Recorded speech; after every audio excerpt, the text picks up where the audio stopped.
Моє вітання усім, хто долучився до прямого ефіру на телеканалі АТR. Мене звати Олег Борисов. Наступну годину будемо разом з вами піднімати актуальні теми, які стосуються як України, так і світу. І вже радий вітати у нашій студії гостя першої години. Це Олеся Яхно, політолог. Я вас вітаю. Вітаю. І одразу перейдемо до першої теми, яку б хотіли з вами обговорити. Отже, коли в лютому-березні 2014 року Росія здійснювала захоплення Криму, Збройні сили України повинні були провести антитерористичну операцію зі звільнення півострова. Про це на допиті у справі про держзраду Віктора Януковича в Оболонському райсуді Києва заявив колишній командувач військово-морських сил України Сергій Гайдук.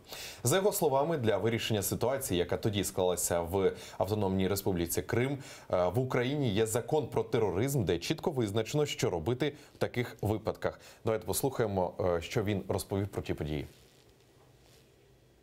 Там було розпорядження за підписом міністра оборони Тенюка щодо зниження бойової готовності до постійної і вказівка мені здати зброю і боєприпаси на склади під гарантії Чорноморського флоту Російської Федерації.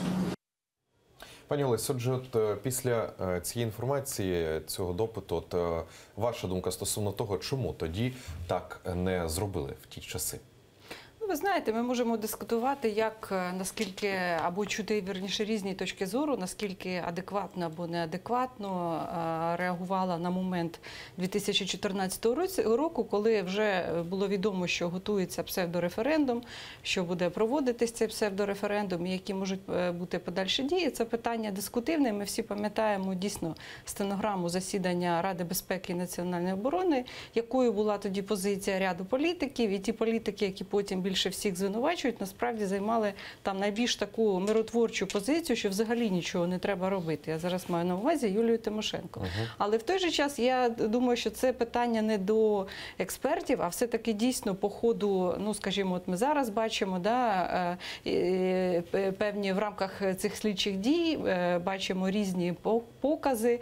І я думаю, що це питання дійсно дискутивним, як треба було діяти в тих умовах і наскільки правильно тоді діяла на той момент українська влада. Але і головне, чи можливо було б це зробити? Чи можливо, так. Але я думаю, що ми не повинні підміняти, тому що зараз в публічному просторі можна дуже часто почути такого два типу підміни. Перша підміна суб'єкта ворога – це те, що не акцентується увага не на тому, що Російська Федерація анексувала і здійснила вторгнення на українську територію, анексувала Крим і розпочала війну на Донбасі, а що українська влада здала українські території. Я вважаю, що це помилково, і це, по суті, приведе до того, що ми знімаємо нібито відповідальність з Російської Федерації, тому що ми це ставимо як другий факт, а не перший. Але є ж багато доказів того, як велась ця підготовка до захоплення українських територій. В тому числі сам Володимир Путін у фільмі, який був показаний у 2015 році, прямим текстом сказав, що це була спецоперація.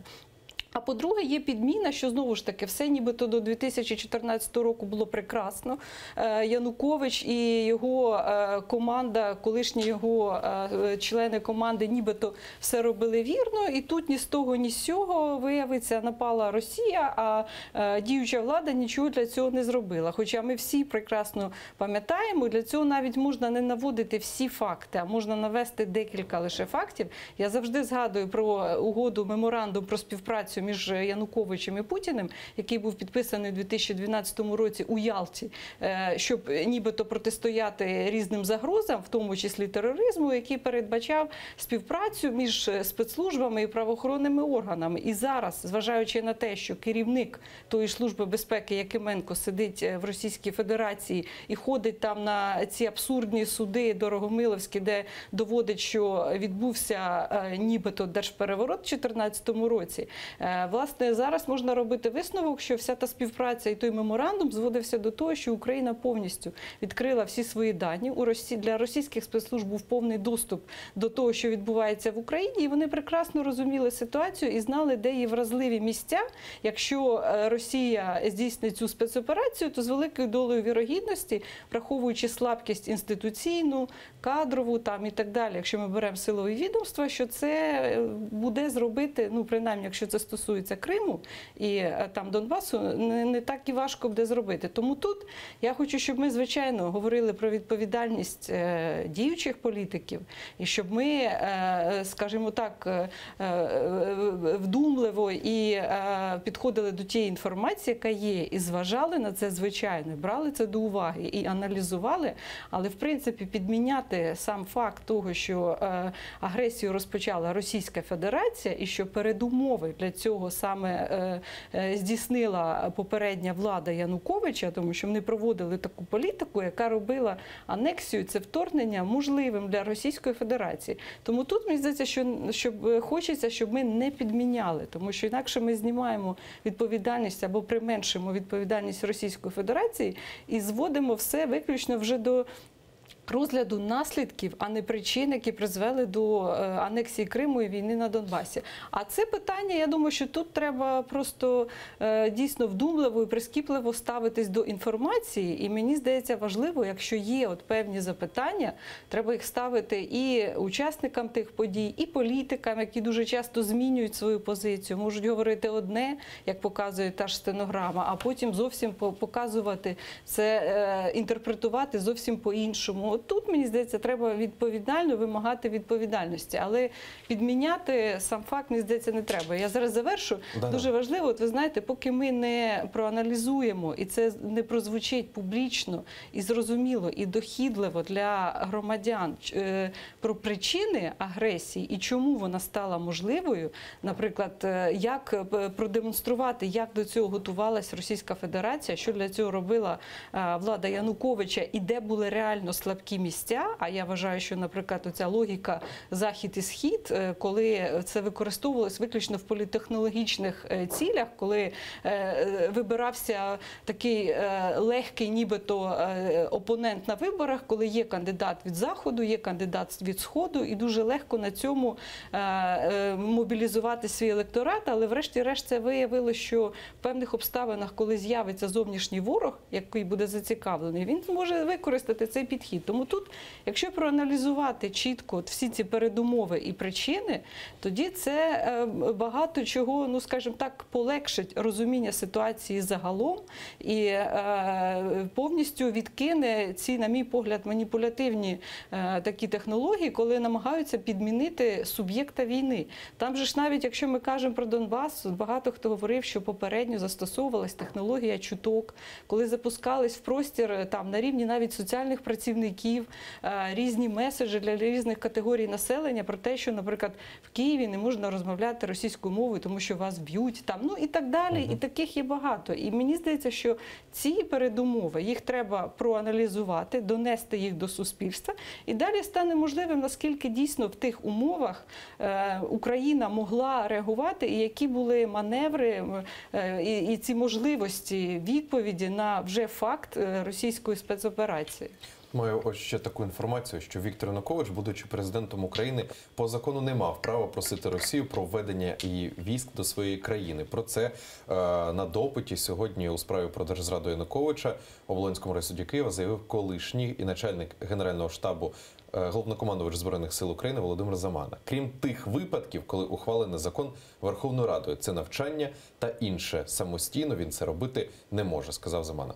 Також один з прокурорів спитав, чи існує порядок застосування військ іноземних держав на території України. Екс-голова Збройних сил України відповів, що такого порядку не існує. У свою чергу адвокат Януковича Віталій Сердюк в коментарі журналістам заявив, що президент за Конституцією має право звернутися до Російської Федерації з проханням застосувати війська.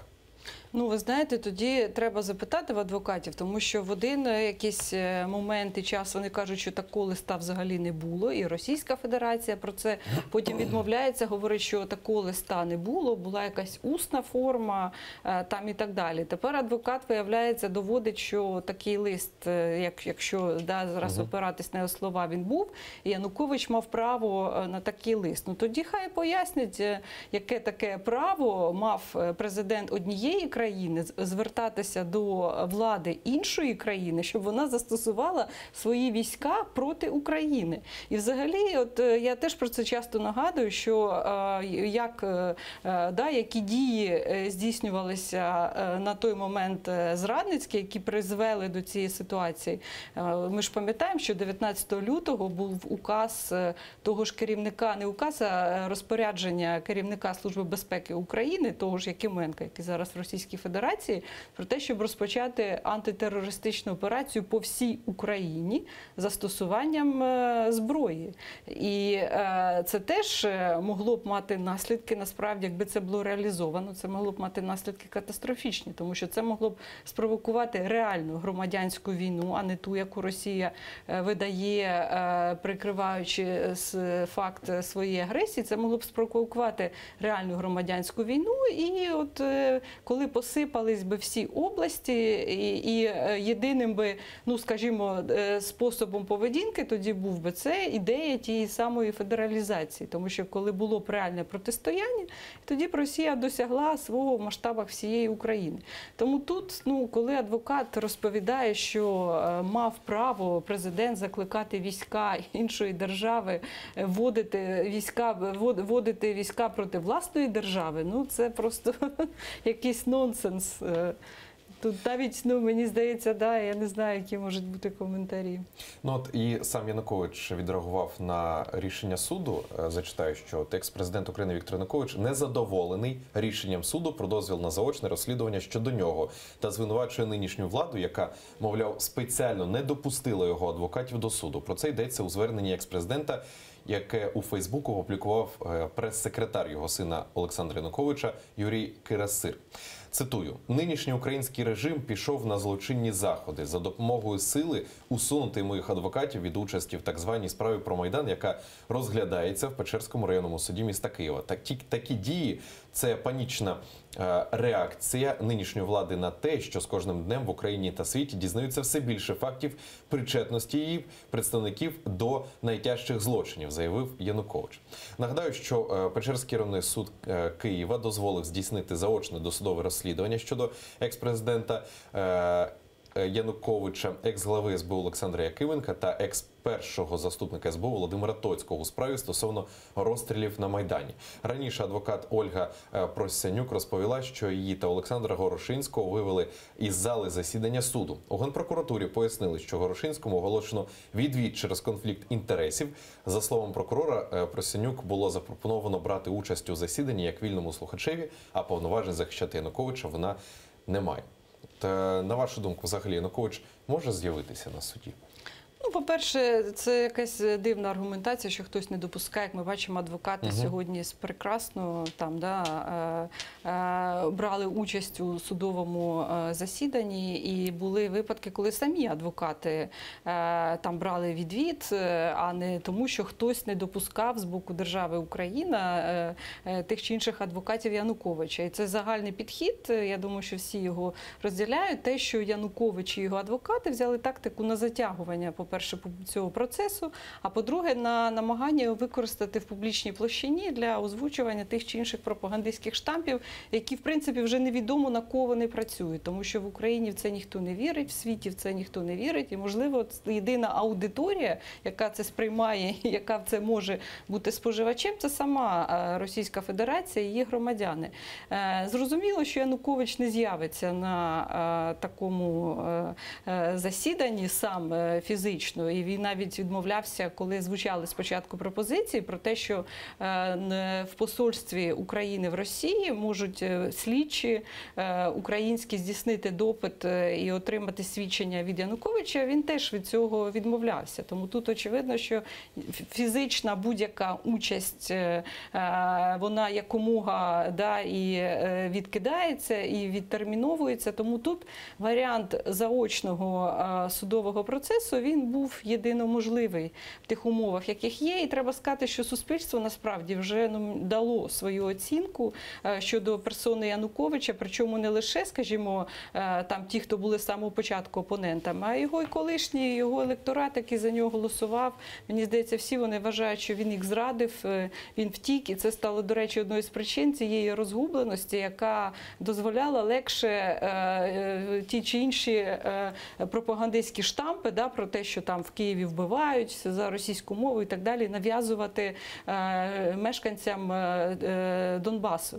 Тому тут, я думаю, що громадяни вже свій вердикт вони винесли, його змінити неможливо, щоб там не заявляв Янукович і адвокати чи Російська Федерація, але з точки зору процесу юридичного і використання, в тому числі в майбутньому, цих даних і цього як буде винесено врешті-решт рішення, цього рішення, в тому числі і в міжнародних судах або в рамках інших справ, які можуть розглядатися, для України є важливим. Тому тут, коли кажуть, що дивіться, адвокати використовують для озвучування тих чи інших пропагандистських штампів, так, використовують. Але для України важливо, щоб це було юридично процес, ну, скажімо, такий, який не викликатиме певних запитань з точки зору доказів. І нехай це можливе лише заочне слідство, але тим не менше воно буде проведено з дотриманням усіх процедур, буде винесено те чи інше рішення, і в майбутньому це рішення буде в тому числі і використовуватися як доказова база для інших справ, чи то українських, чи то, які будуть розглядатися в міжнародних судах. Тому цей процес, так чи інакше, ми повинні пройти з юридичної точки зору. А чому Янукович, це так доповнення, він відмовляється, звісно, бути присутнім на суді, але навіть відмовляється виходити на відеозв'язок? От категорично. Тут є якісь юридичні тонкощі? Чи яка причина? Ні, ну мені здається, що нема ж такої цілі просто публічно, да, щоб просто спілкуватися з Януковичем. Ми знаємо, що Янукович і Росія, да, вони хочуть використати цей майданчик, і свого часу ми бачили ж подекуди, що з'являються якісь інтерв'ю в російських ЗМІ, коли виходить Янукович, да, і починає там, ну, якби озвучувати все те, що традиційно звучить на російських федеральних телеканалах або від російських там посадовців, чиновників чи політиків. Але в рамках саме судового слідства, коли можуть звучати запитання, там відповіді, звичайно, я думаю, що Янукович не зацікавлений.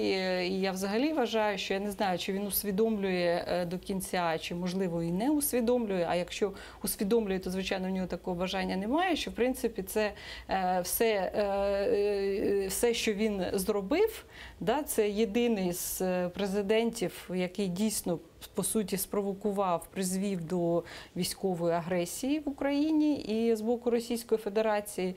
І я думаю, що він усвідомлює, що це державна зрада. Тому в цьому сенсі, знаєте, людина, яка буде записана в підручниках, що це був зрадник, я думаю, що він це усвідомлює. Але змінити вже, виходячи з тих дій, які вже здійснені, я думаю, що навряд чи він може щось. А чи реально його засудити заочно? Ну, звичайно, якщо буде винесено, будуть проведені, мені здається, для цього і є такий довгий процес, коли заслуховується дуже багато свідків. Коли от хтось каже, що це неправильно, що ми дозволяємо адвокатам озвучувати або ставити запитання, які не мають ніякого відношення до слідства, наприклад, або там казати фразу, що свої ж вбивали на Майдані, там, і це протягом цього довгого, да, розгляду це теж можна почути. І багато хто каже, що це ми дарма надаємо такий майданчик, але з точки зору процесу юридичного треба все це пройти, багато свідків заслуховується, і я думаю, що, звичайно, буде винесено рішення після того, як будуть заслухані всі свідки, як буде повністю вичерпано чисто процедурно сам цей розгляд, рішення, звичайно, буде винесено. Ще ось маю таку інформацію. Захист екс-президента Януковича подав до Оболонського райсуду Києва другу частину списку свідків, яких вони хочуть допитати у рамках розгляду справи про державну зраду. У переліку 103 особи, повідомляє «Українська правда». Зокрема, адвокати Януковича хочуть викликати на допит колишнього верховного представника Євросоюзу з питань закордонних справ і політики безпеки Кетрін Ештон. На їхню думку, вона може надати покази щодо захоплення влади у лютому 2014 року представниками опозиції. Також у списку захисту Януковича екс-глава МЗС Естонії Урмас Паєт, якого хочуть допитати щодо обставин вбивств людей під час акції на Майдані.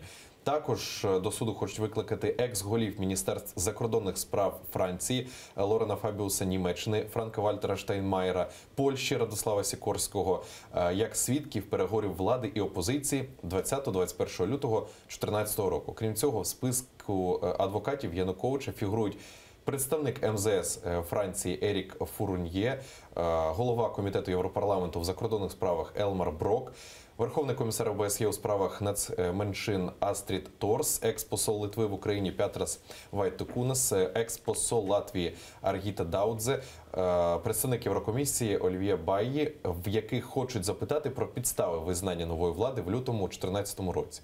Екс-міністр закордонних справ Кужара Леонід, на думку адвокатів, може надати свідчення щодо факту втручання у внутрішні справи України.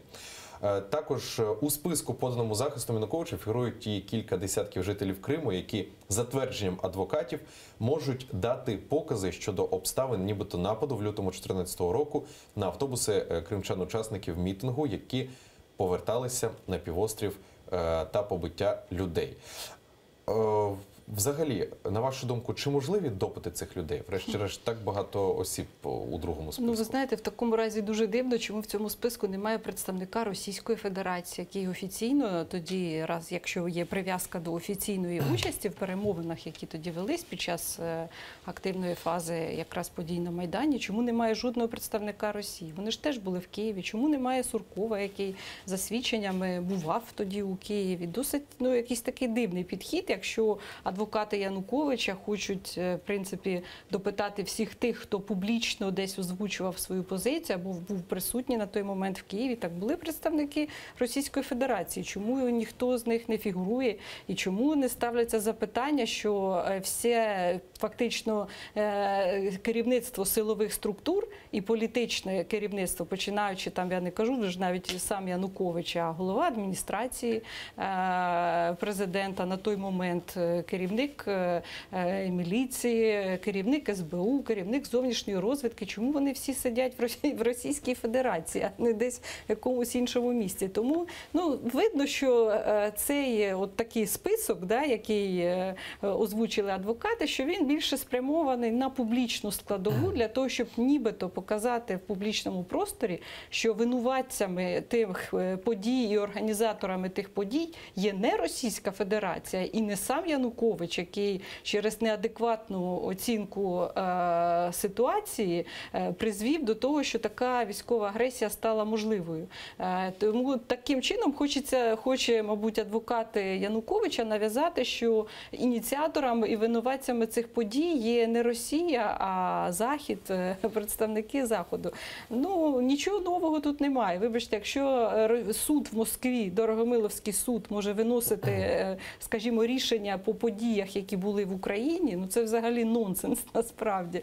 Тому це виключно пропагандистський штамп. І я думаю, що мета, в першу чергу, затягувати процес, як я сказала, а друга мета – це множити в публічному просторі оце, скажімо так, невдоволення суспільством для того, щоб зняти вину з самої Росії і Януковича і перенести його вже на всіх тих політиків, які прийшли до влади, починаючи з 2014 року. Я думаю, що хочуть таким чином підмінити, затягуючи процес, можливо, розраховуючи, що щось може змінитися на рівні політичних еліт, там, скажімо, після 2019 року, коли будуть президентські і парламентські вибори. Можливо.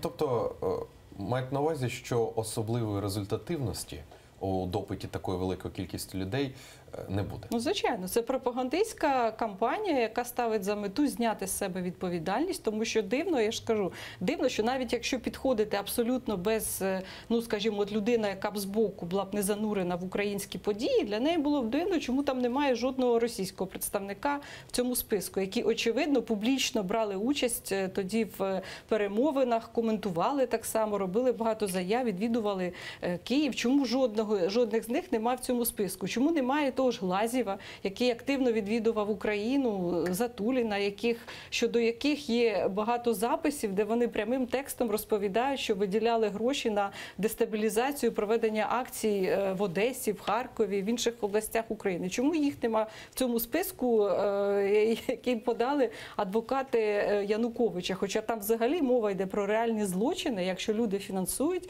дестабілізаційні, скажімо, якісь акції на території іншої держави, громадяни іншої держави. Дякую за відповідь. До ще однієї теми хотів з вами перейти. Справа піде про звіт директора НАБУ Ситника та керівника САП Холодницького.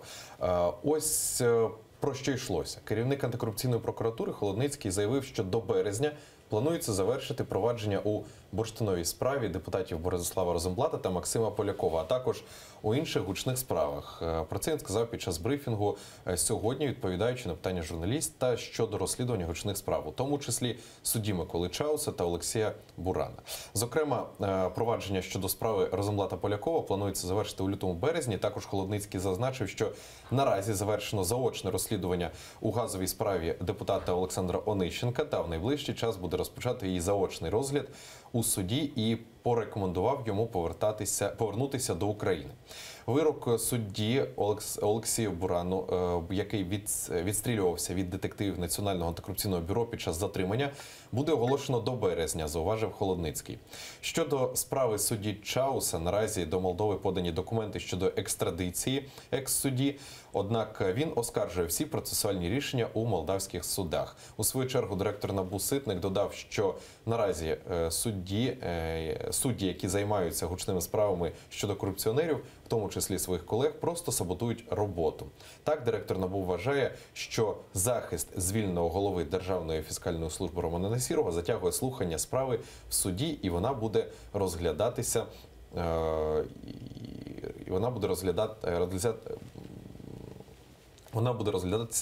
надто роками. Так, за його словами, розгляд цієї справи є черговим доказом того, що в Україні необхідно створювати антикорупційний суд. Стосовно цього звіту і стосовно взагалі ось цих гучних справ, вашу думку цікаво почути стосовно цього звіту, результативності і оголошення вироків. Антикорупційний суд треба створювати, це вже очевидно. Друге, це звіт дійсно хотілося б такі почути по гучним справам. І навіть там, де, якщо, скажімо, немає поки що результату, по багатьом справам дійсно немає результату. Все-таки хотілося б почути, на якій стадії знаходиться слідство. І якщо хтось цей процес затримує, як от ми зараз частково почули з цієї цитати, там по окремим справам, наприклад, по справі Насірова, як каже Ситник, хотілося б почути, можливо, більше інформації для того, щоб зрозуміти ситуацію і той статус-кво, який є. Загалом, мені здається, треба, оскільки в нас створено дійсно частина нових органів, які займаються боротьбою з корупцією, частина реформованих старих, я маю на увазі те, що функції слідства, скажімо, від Генеральної прокуратури в цьому році, фактично вже перейшли, але просто це структура в стадії зараз формування, я маю на увазі Державне бюро розслідувань. Тому так чи інакше змін в цій сфері відбувається багато. Антикорупційний суд треба створювати. І ми спостерігали в минулому році, скажімо, таку публічну складову, мабуть, яка точно не на користь жодній структур, коли не просто це була конкуренція, а це вже був рівень конфлікту, звинувачень взаємних між різними старими, новими, всередині нових, наприклад, між НАБУ і НАЗК. І при цьому ми знаємо, що на ці нові структури виділяються значні бюджетні кошти, зарплати там високі, і це правильно, коли ставиться запитання про результат діяльності цих органів. Тому я вважаю, що в цьому році, по-перше, треба дійсно провести звіт, аудит, як би це не називалося, структур і нових, і старих, і це було правильно, якби ми почули дійсно, скільки справ розслідувано, в якій вони стадії знаходяться. Якщо десь процес затримується, то тоді стане зрозуміло, в чому причина тому, що процес затримується, якщо, наприклад, вважає НАБУ. І далі можна, там, де є реальні проблеми, а я вважаю, що, наприклад, питання результату і щодо НАЗК, і щодо НАБУ, воно звучить і правильно воно звучить. І там, де є якісь прогалини, тоді можна ці прогалини ставити не на рівні, знаєте, там, як в нас дуже часто домінує політична мотивація, що хтось там хоче поставити під контроль НАБУ або навпаки там не посилити НАБУ.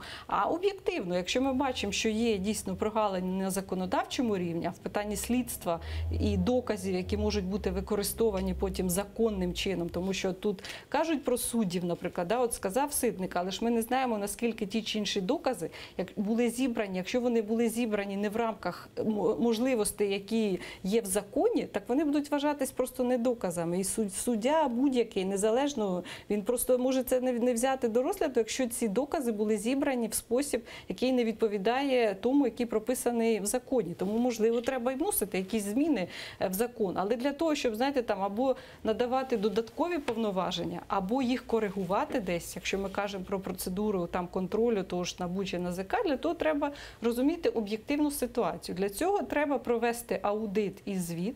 Тому це питання, яке відтерміновується, скажімо, аудит НАБУ вже весь минулий рік, тому що чомусь фігура аудитора виявилося, що вона розглядається виключно, ну принаймні публічно це так виглядає з боку політиків, народних депутатів, які повинні проголосувати за цю кандидатуру, виглядає виключно в політичній площині, що хтось за, хтось проти. Хоча, мені здається, тут повинна бути виключно професійна складова, аудит чи звіт повинні бути заслухані, де є слабкі місця законодавчі, це потрібно якось, це можна змінювати, ну і створювати, звичайно, антикорупційний суд. Тому я вважаю, що такий звіт, він безумовно потрібен. А от поки що без антикорупційного суду, знов ж таки, як можливо розглядати ось такі гучні справи, над якими зараз НАБУ, зокрема, працює? Чи вони всі будуть застрягати? Ні, ну є питання справді доказів, тому що дуже часто от там, от, знаєте, є справи, які самі закриває САП, наприклад, тому що, я думаю, з тих причин, що немає достатньо доказів. Якщо якимось чином ці докази не можна зібрати, тоді треба ставити питання, чому їх не можна зібрати. Але знову ж таки, якщо ми хочемо комусь надати більше повноважень, про що дуже часто говорить НАБУ, для цього треба мати об'єктивну картину того, що відбувається. Для цього повинен бути проведений звіт і аудит. Є і питання суддів, є, звичайно, питання, які звучать виключно до тих чи інших суддів.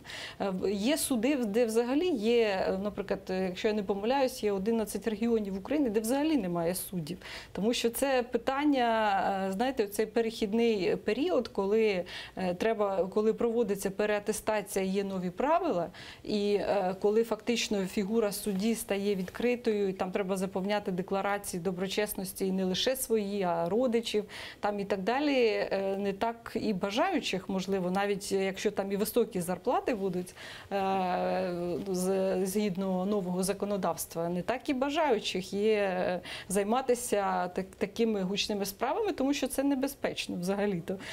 Тому тут, я думаю, що не можна виключно все списувати на, скажімо, на суд, а треба ставити можливо, питання і до доказів. Тому що в одній ситуації може бути дійсно суддя затягувати процес, а в іншій ситуації може просто не вистачати достатньо доказів, і суддя просто не може виносити якесь рішення, тому що його можна буде потім оскаржити. І можна звернутися там і в міжнародний суд, і просто оскаржити те чи інше рішення, якщо воно було прийнято без, скажімо, врахування того, як була зібрана або достатності тієї доказової бази. І це, до речі, зайвий раз доводить, що якщо ми кажемо про боротьбу з корупцією, і якщо ми кажемо про формування довіри до судової правоохоронної системи загалом, то це може бути лише в рамках комплексного рішення, тому що неможливо просто якимось одним рішенням або створенням НАБУ, чи САП, чи ДБР, або створенням виключно антикорупційного суду тут же автоматично призвести до того, що справи будуть швидко розслідуватись, корупція зникне. Це можна робити лише паралельними і змінами, які стосуються і різних відомств, і там, де треба, щоб працювала Верховна Рада на законодавчому рівні, це функція Верховної Ради. Там, де треба, щоб це вже працювало на рівні прикладному, там запитання треба ставити вже безпосередньо до правоохоронних органів. Тому тут, ну, такими, мені здається, з різних сторін кроками можна реально, да, ну, принаймні, там робити все для того, щоб були реальні зміни в цій сфері.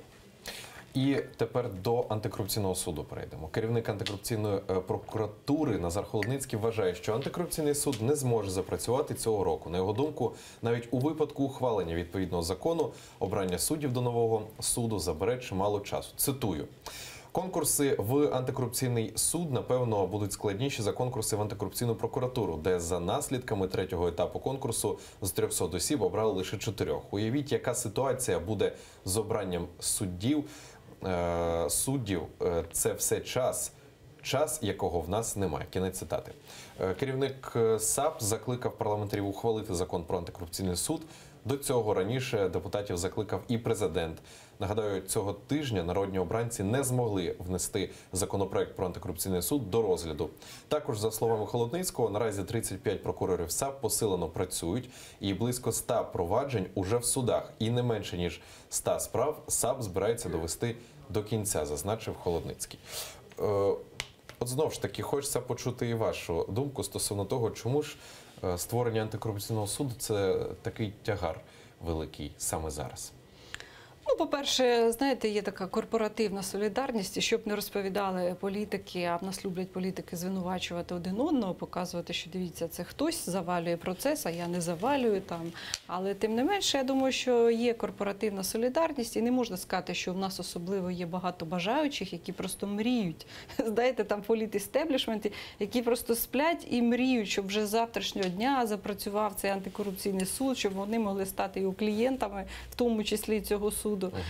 Це перше. А друге, є, звичайно, політизація будь-якого процесу. Ми бачили, як обиралися, скажімо, органи, або як проходив процес обрання суддів Верховного суду. І мені здається, що там теж якби було менше політики, а більше все-таки, тому що професійності, якщо ви точково критикуєте когось і вказуєте, це нормально, це правильно.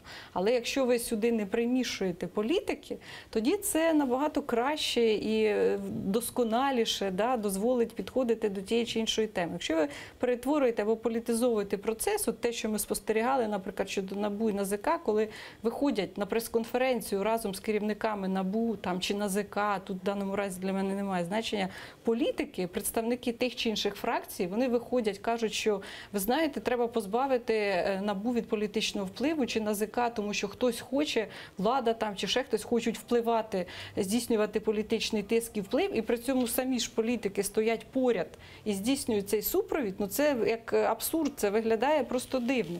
Тому тут є, очевидно, політизація. Я думаю, що в процесі того, як на стадії голосування за цей законопроект, я думаю, що буде дуже багато в тій же сесійній залі звучати виключно політичних оцінок. Можливо, будуть правки, які не мають ніякого відношення до якості законопроекту. Вони, очевидно, будуть, тому що ми це спостерігали по різним законопроектам, там в рамках тієї ж судової реформи, там, я не помиляюсь, було близько 5000 правок, і це ми спостерігали і на інших темах, і тут очевидно, що буде частково та ж сама історія.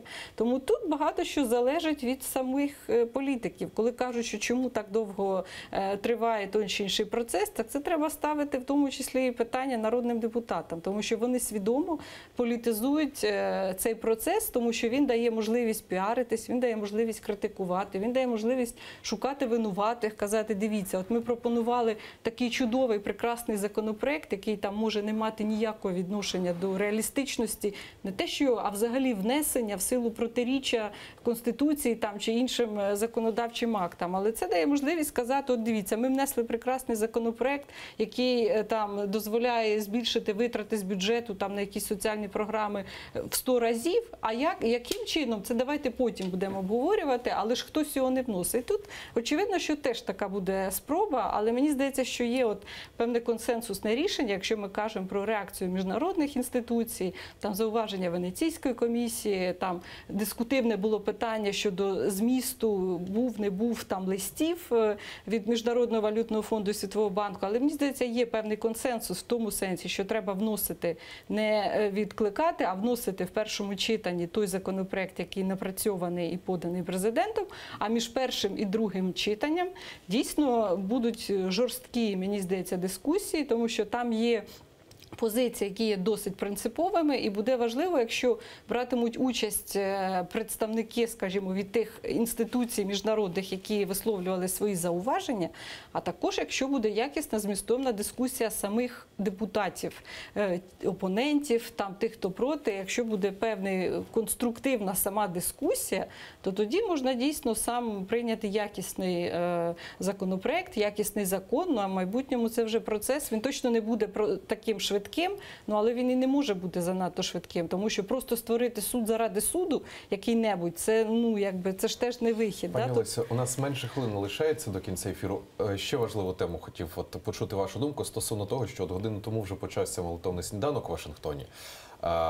Велика кількість депутатів, я не буду зачитувати увесь список, там нині перебувають. Ваша думка коротка з цього приводу, чому вони там, замість того, щоб бути в парламенті? 30 секунд Я буквально. думаю, що треба цих депутатів, які повернуться, запитати, що вони там, власне, робили, чому вони вважають, що це важливіше, ніж перебувати в сесійній залі. А по-друге, якщо загалом, мені здається, що я не такий, там, скажімо, не прихильник, щоб критикувати, що в принципі туди не треба їздити, да? І не треба відвідувати такі події, але є політики, які просто використовуються виключно в іміджевих цілях. Просто щоб показати, дивіться, я приїхав, сфотографувався, відвідував, або для неформального налагодження стосунків, але це питання яких? Я в минулому році, якщо я не помиляюсь, було десь близько 270 поїздок різних політиків, які просто озвучували там, хто що хотів, той і озвучував.